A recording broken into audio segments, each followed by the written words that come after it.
I'm Colman Domingo. I play Bobby T in The Running Man, and Bobby T is the most famous game show host in the world. And he's the game show host of this dystopian, very dark television show where the contestant has to survive for 30 days, and they're hunted down by everyone in the world. Yeah, that's my function.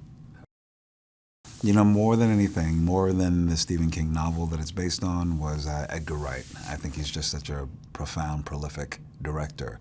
And the idea of being in one of his worlds was exciting to me. I feel like I'm like his visual language, his articulation of dialogue and story. I feel like it's exciting. And you feel like, oh, I want to work with somebody who, I'm like, how does he think? How does he map things out?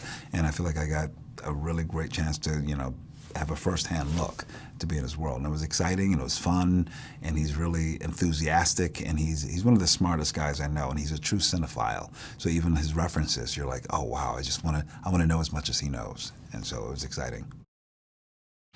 I was surprised at how collaborative he was. He was very much, you know, he's like, okay, what do you think? Because he's got things really mapped out. He's got things storyboarded. He's thought about it very clearly, every single moment, every single visual moment as well. Yet he's very inclusive and saying, what do you think? I'm thinking about this. What ideas do you have? And so he's like, oh yeah, let's try that. Let's see what that is too. So that was exciting.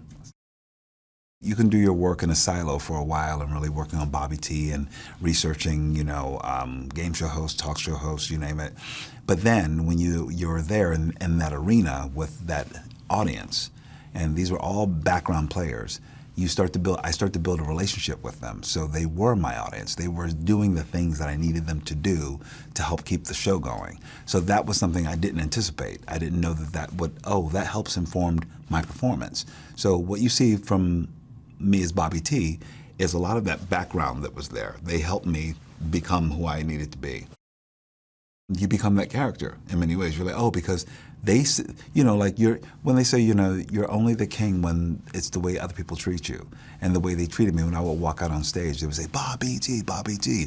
They sort of made me feel like, yeah, I'm the owner of this stage and it's all mine. And they do, literally at one point towards the end of the shoot, I would just bring out, like Josh Brolin walked out on stage and they would all go, boo, boo. And I was like, I walked out right after and I knew that they would applaud. I knew it because they were mine.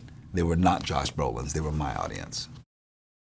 Oh man, a wild ride, a really great trip to the movies, something that we all need. It's really impactful, it's funny, it's wild, it's harrowing, but it's also really about something really human at the same time. So I feel like that's what we want. We want to try to see ourselves when we go to the movies, and I feel like you'll have that.